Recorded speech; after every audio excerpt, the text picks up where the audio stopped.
tushda surma ko'rishning ta'birlari. Ibn Sirinning aytishicha, tushdagi surma moldir.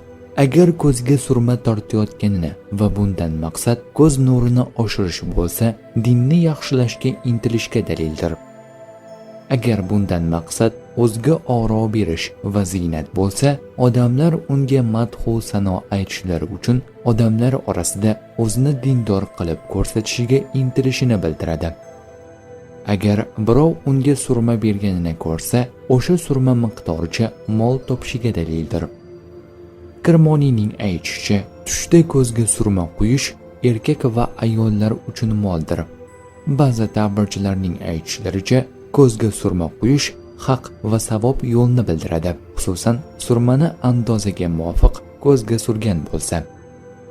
Hazrati Sodiqning aytishicha, tushdagi surma furush odamlarga din va musulmonlik yo'lini ko'rsatuvchi, odamlar orasida tinchlik tarqatuvchi kishi bo'lib, chunonchi u bilan ko'zlar ravshan bo'ladi.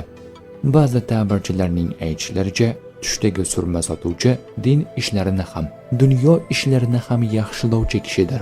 Ismoil Ash'asning aytishicha, tushdagi surma sotuvchi kishi o'z dinini hamda boshqa kishilarning dinini yaxshilovchidir. Chunki ko'z tushda dinni bildiradi, surma esa ravshanligidir.